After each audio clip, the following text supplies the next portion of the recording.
Pasadena Beach, Amelia Island, east coast of Florida. This is the oldest saloon in Florida, Palace Saloon. And trust me, you need to go. It was so much fun. The locals are great. The decor is awesome. Just look at all around all the different types of decor that are still original. Obviously, there's been some upgrades for modernization. They also have a very wonderful Pirate's Punch that they advertise at the front door. Make sure that you do order that if you like alcoholic drinks. It is not a tourist drink, it is the real deal. The recipe dates back to the 1940s, and they have not changed the recipe. It also does come out of a tap, which is also pretty cool. And there's no frills to it, no extra fruit, one little tiny cherry in there, and you're good to go. It was a great place to stop in, and we did stop in here more than once. So yay for us. And the other times we went in, they had karaoke, and sometimes they have live bands. It was a wonderful place to go to. Next, we stopped at the Salty Pelican Bar and Grill.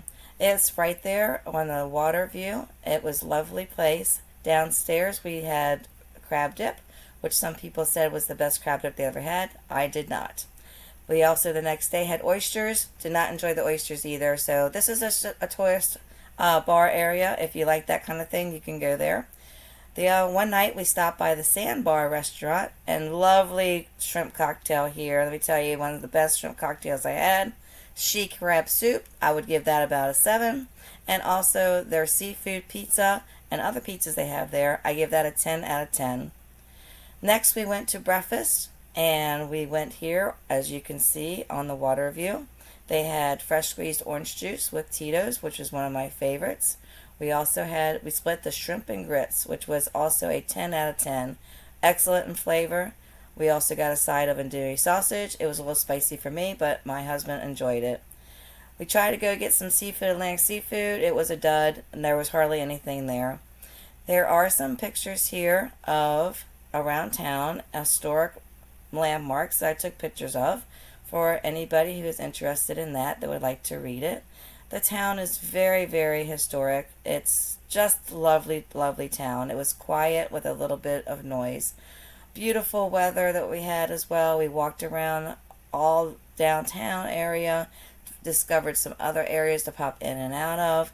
Lovely, lovely time. Lots of ice cream shops down there as well. This is the outside view of the Palace Saloon.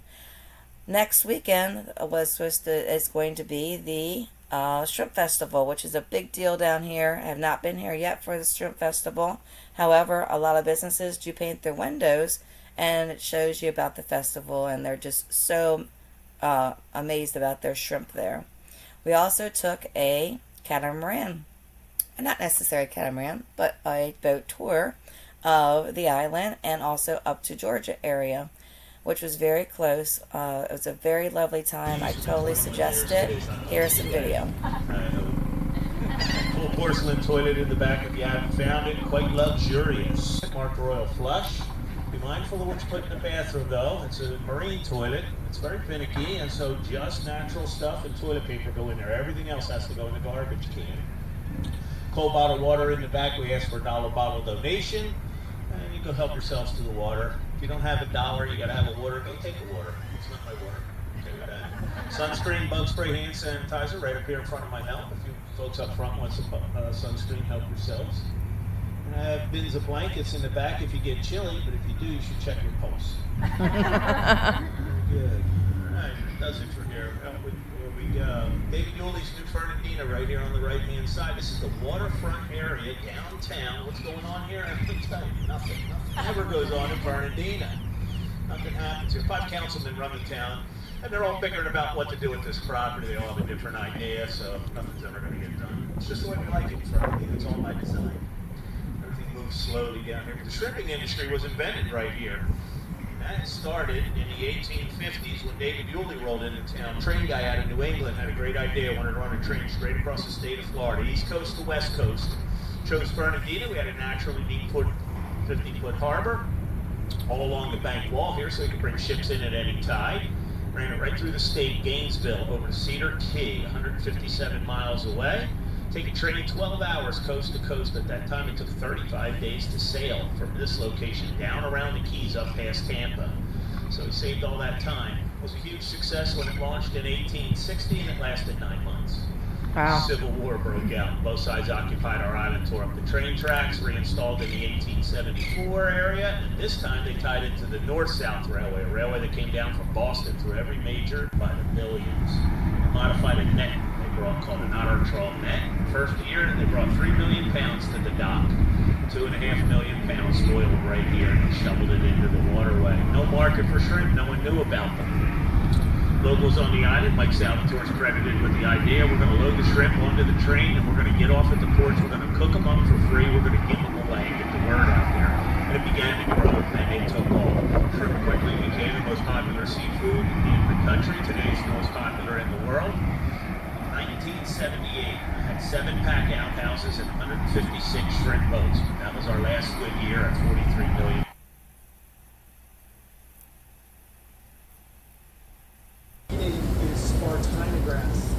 That is our marsh grass. It is a spoon-board flora, and it is one of the few grasses that grows in salt water. And the horses naturally crave the salt, and so they eat it like it's going out of style. It is also what kind of controls their population. An old horse over here is about 15 years old. They don't live much beyond 15 years or so. And that's because they pass away from the same things you and I do. Enlarged hearts, hypertension, stress-related things like that. And so that's not necessarily a bad thing over here. It keeps the horses from overpopulating the island. The Spanish were the first folks to bring horses here, and they would bring horses here in the late 1560s. When the Spanish traveled around, they traveled around with 3 animals that were not native to the Americas. And here you see some still photos of our trip. We just wanted to give you a little scenario of the videos. Looks like he may want to push her to the hospital. He's scratching his head on the roof. Yeah.